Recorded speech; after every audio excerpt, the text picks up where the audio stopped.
पुराने ज़माने में एक बादशाह ज़िना और बदकारी जैसे गंदे कामों के सख्त खिलाफ था।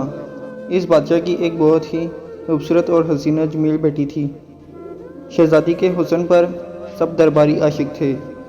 शहज़ादी के चलने के अंदाज को देखकर बड़े बड़े शहज़ादे अपने दौड़ते हुए घोड़े का रुख मोड़ देते थे, क्योंकि शहज़ादी का चेहरा दूध की तरह सफ़ेद और इसकी आंखें हीरे जैसी चमकदार थी। जो भी शहज़ादी को देखता इस पर पहली ही नज़र में फ़िदा हो जाता।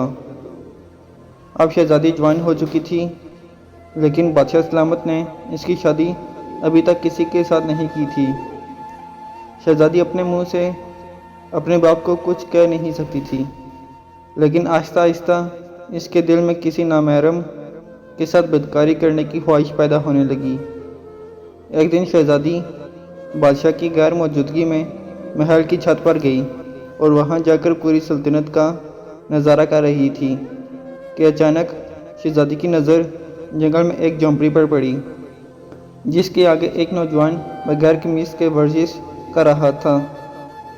इस नौजवान के गोरे जिस्म को देखकर शहज़ादी को इसके साथ जिना करने की ख्वाहिश पैदा हुई, लेकिन बादशाह सलामत ने शहज़ादी को महल से बाहर एक कदम भी रखने की इजाज़त नहीं दी थी।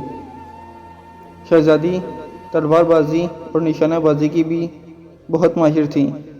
एक रात बिस्तर पर लेटे हुए शहज़ादी इस नौजवान के साथ बदकारी करने के मंसूबे बना रही थी कि अचानक इसके जहन में एक तरकीब आई और इसने अपने नयाम से तलवार निकाली और महल के दरवाजे पर पहुंच गई। जब सिपाहियों ने शहज़ादी को रोकने की कोशिश की तो शहज़ादी ने इसी वक्त इन दोनों की गर्दन उतार दी और ख़ुद महल से निकलकर अपने घोड़े पर सवार हुई और इस झोंपड़ी के दरवाजे पर पहुंच गई। झोंपड़ी के दरवाजे पर पहुंची तो घोड़े की आहट को सुनकर इस नौजवान की आंख खुल गई और वो नौजवान बहुत डर गया कि आखिर इस वक्त कौन हो सकता है।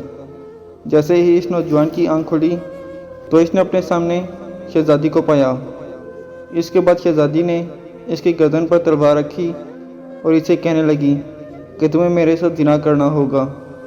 नौजवान बड़ा हैरान हुआ कि पूरी सल्तनत में सिर्फ मैं ही इस काम के लिए मिला था। तो शहज़ादी ने कहा कि जब मैंने तुझे वर्जिश करते हुए देखा तो मैं तेरे जिस्म की दीवानी हो गई और मेरे अंदर तुझसे जिना करने की ख्वाहिश पैदा हो गई। फिर मैंने ठान लिया था कि तुझसे अपनी ख्वाहिश पूरी करके रहूँगी। फिर शहज़ादी ने अपने खंजर से इसके कपड़े फाड़ दिए और इसके साथ बदकारी शुरू कर दी। सारी रात इस नौजवान के साथ जिना करने के बाद वह महल में पहुंच गई। जब सुबह हुई और बादशाह की आंख खुली तो वज़ीर ने बादशाह सलामत को बताया कि हुजूर महल के दरवाजे के 2 सिपाही दरवाजे पर मरे पड़े हैं। बादशाह यह सुनकर बड़ा हैरान हुआ कि 2 सिपाहियों को कौन मार सकता है। फिर बादशाह ने सोचा कि शायद कोई डाकू आए होंगे और उन्होंने मुज़ाहमत करके हमारे 2 सिपाही मार दिए। लेकिन जब दूसरी रात हुई तो फिर शहज़ादी अपनी तलवार लेकर दरवाजे पर गई और फिर 2 सिपाहियों को मारकर वहां से इस नौजवान की झोंपड़ी में गई और सारी रात इसके साथ बदकारी करती रही और फिर अंधेरा ख़त्म होने से पहले ही महल में लौट आई। दूसरे दिन भी बादशाह को खबर मिली तो बादशाह बड़ा हैरान हुआ कि आखिर हर रात हमारी सिपाहियों को कौन मार रहा है। इन्हीं सोचों में परेशान बादशाह बैठा हुआ था कि वज़ीर ने खबर दी कि बादशाह सलामत शहज़ादी गिर कर बेहोश हो गई है। जब शाही हकीम को बुलाया गया तो इसने बादशाह सलामत को अकेले में आकर बताया कि शहज़ादी हमला हो गई है। ये सुनकर बादशाह गश खाकर गिर गया और बेहोश हो गया। होश आने पर बादशाह ने शहज़ादी से पूछा तो शहज़ादी ने साफ इनकार कर दिया और कहा कि मुझे तो किसी मर्द ने छुआ तक नहीं। लेकिन बादशाह को मालूम था कि शहज़ादी झूठ बोल रही है। बादशाह शहज़ादी को कुछ कह भी नहीं सकता था, क्योंकि वो बादशाह की इकलौती बेटी थी। इसके बाद बादशाह सलामत ने अपने महल की हिफाजत के लिए बहुत सारे सिपाही नाफिज कर दिए। एक रात तो शहज़ादी महल से बाहर ना गई, लेकिन जब दूसरी रात हुई तो फिर शहज़ादी इस नौजवान के साथ اپنی خواہش پوری کرنے کے لیے تڑپنے لگی۔ بادشاہ سوچ سوچ کر پاگل ہو رہا تھا کہ شہزادی نے کس کے ساتھ زنا کیا ہے۔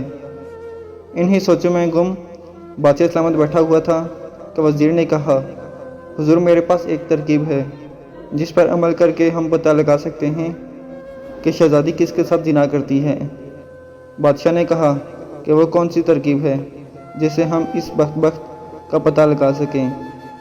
وزیر نے کہا کہ بادشاہ سلامت، آپ کو شہزادی کی حرکات پر نظر رکھنی ہوگی، کیونکہ مجھے لگتا ہے کہ شہزادی محل کے دروازے سے باہر جاتی ہے، کیونکہ محل میں موجود کوئی آدمی بھی یہ کام نہیں کر سکتا۔ اس کے بعد بادشاہ سلامت نے شہزادی کی حرکات پر نظر رکھنا شروع کر دی۔ جب رات ہوئی تو شہزادی پھر اس نوجوان سے اپنی خواہش پوری کرنے کے لیے تڑپنے لگی، اور اس نے اپنی نیام سے تلوار نکالی اور چپکے سے محل سے نکل گئی۔ لیکن بادشاہ کو معلوم ہو گیا کہ شہزادی کسی سے باہر زنا کرنے کے لیے جاتی ہے۔ اس کے بعد بادشاہ گھوڑے پر سوار ہو کر باہر نکلا اور شہزادی کا پیچھا کرتے کرتے اس جھونپڑی کے دروازے پر پہنچ گیا۔ جیسے ہی دروازے پر پہنچا تو دیکھ کر بادشاہ سلامت کے پیروں تلے سے زمین نکل گئی، کیونکہ شہزادی اس نوجوان کی گردن پر تلوار رکھ کر اس سے زنا کر رہی تھی۔ بادشاہ سلامت کے پیروں تلے زمین نکل گئی اور اس نے شہزادی کو کہا کہ میں نے ساری زندگی کسی کی ماں، بہن اور بیٹی کو بری نظر سے نہیں دیکھا، لیکن تم نے میری عزت کو خاک میں ملا دیا۔ اس کے بعد بادشاہ نے اس نوجوان کی طرف دیکھا تو اس نے کہا کہ بادشاہ سلامت، میں بہت مجبور تھا۔ شہزادی ہر رات میرے پاس آتی ہے اور میری گردن پر تلوار رکھ کر زبردستی میرے ساتھ زنا کرتی ہے۔ پھر جب بادشاہ سلامت شہزادی اور نوجوان کو لے کر محل میں آیا تو بادشاہ کے ایک بزرگ وزیر نے کہا کہ بادشاہ سلامت، اگر آپ برا نہ مانیں تو ایک بات کہنا چاہتا ہوں۔ بادشاہ نے کہا کہ کہو، کیا بات ہے؟ وزیر نے کہا کہ بادشاہ سلامت، آپ یاد کریں کہ آپ نے زندگی میں کبھی کسی نامحرم لڑکی کے ساتھ زنا کیا تھا۔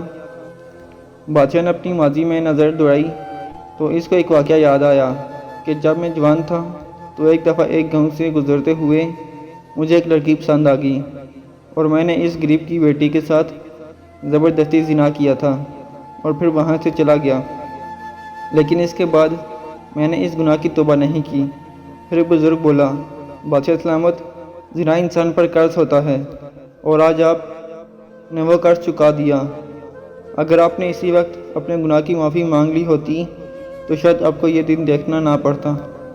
پھر اس بزرگ نے کہا کہ بادشاہ سلامت، آپ نے جس لڑکی کے ساتھ زنا کیا تھا وہ میری بیٹی تھی، اور جس نوجوان کے ساتھ شہزادی زنا کرتی ہے وہ میرا بیٹا ہے۔ کل آپ نے میری عزت کے ساتھ کھلواڑ کیا تھا، آج اس کا قرضہ میرے بیٹے نے چکا دیا۔ اس کے بعد بادشاہ سلامت نے اپنے تمام گناہوں سے معافی مانگ لی اور اس نوجوان کی شادی شہزادی سے کر دی، اور اپنے ملک میں یہ قانون بنا دیا کہ اگر کوئی بھی انسان زنا کرتے ہوئے پکڑا گیا تو اس کو محل کے سامنے سنسار کر دیا جائے گا۔